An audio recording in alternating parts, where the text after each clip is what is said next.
Good morning, folks. How are you today? I am doing very well, and I decided to do a video that I think would be informative and maybe encourage you to do some things to add to your stock in your prepper pantry.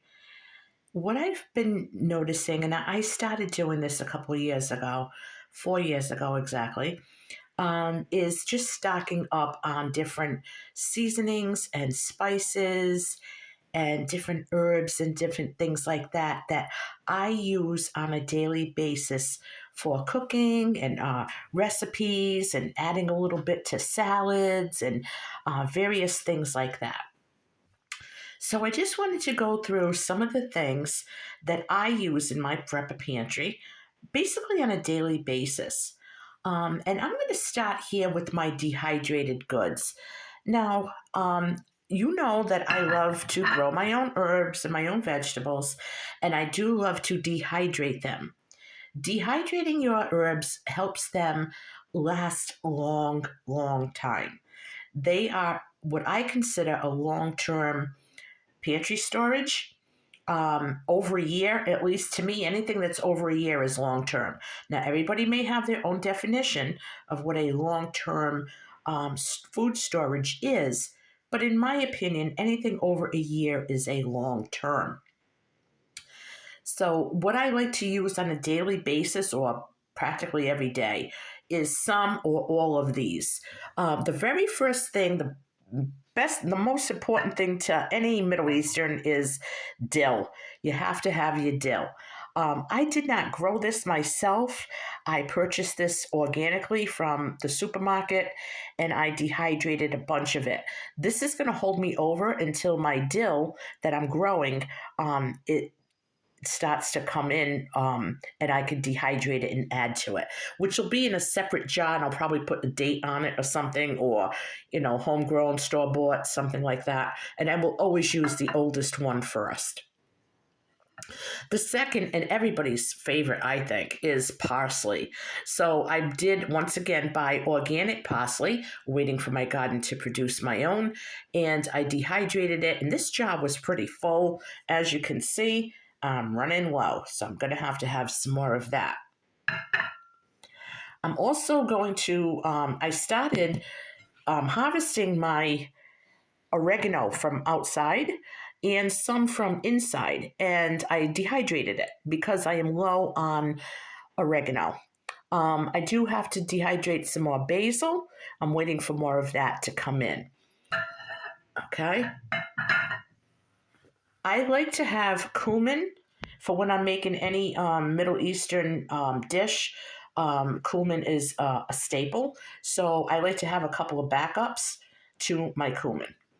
Same thing with garlic powder.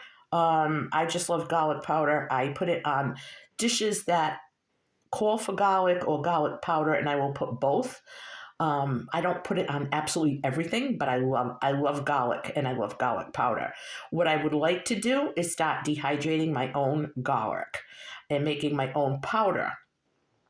Speaking of garlic, I tried to grow some again in the fall, did everything I was supposed to do, and they didn't take. So I'm going to have to try again and buy my own until the fall, when I can maybe harvest some of my own. Before we get going and finish up with the video, I'd like to remind you that if you are not yet subscribed to my channel, it's free. All you have to do is hit that subscribe button.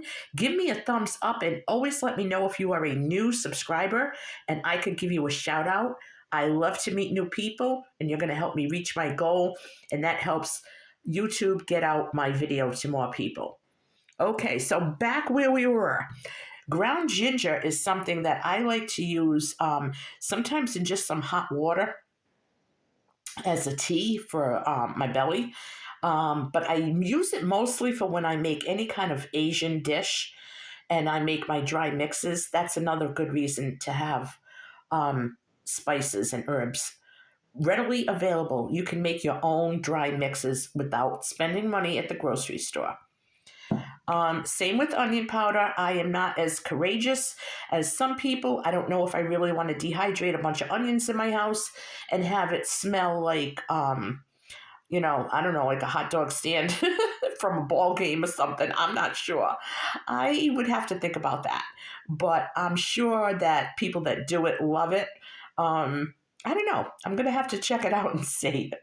Right now, I just buy my onion powder. Paprika is another spice that is good for.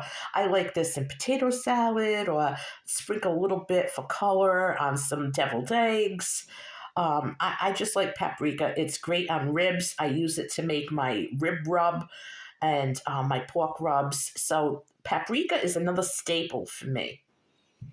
Cinnamon, yes, there's been some recalls and some issues with cinnamon. These I have had for a while, so they are okay.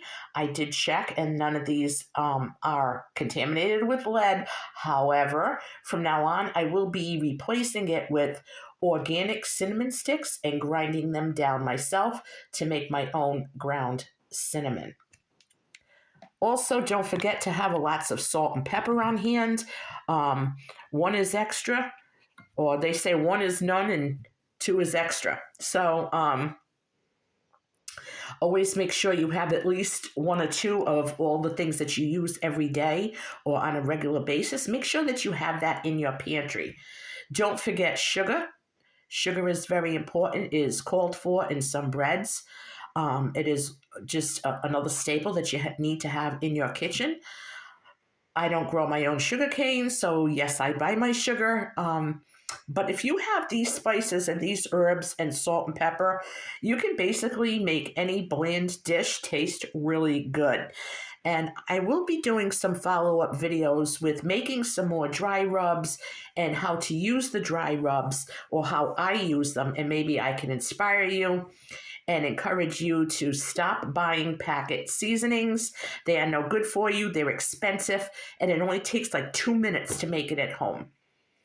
So, folks, I do hope that you found this video a little helpful, and I hope that you found it encouraging to start dehydrating your own herbs if you can, stocking up on spices and seasonings. These are things that we're going to need to make our food taste better. We have to keep in mind that the price of fuel has skyrocketed. It is not coming down anytime soon. The war in the Middle East is making it worse. It's going to keep skyrocketing, which means prices on everything is going to be passed on to you and me at the checkout. That means the truckers are going to be charging more, and rightfully so. And it's just going to be a chain reaction. So we need to stock up while we can, grow and make your own if you can. If you can't, if you don't have the desire, that's fine. But have a few extra of everything. Take an inventory. Make sure you always have a couple extra of the seasonings and the herbs and spices and things that you use on a regular basis in your prepper pantry. Thank you so much for watching. God bless you. I hope you have a great day. I'll catch you on my next video.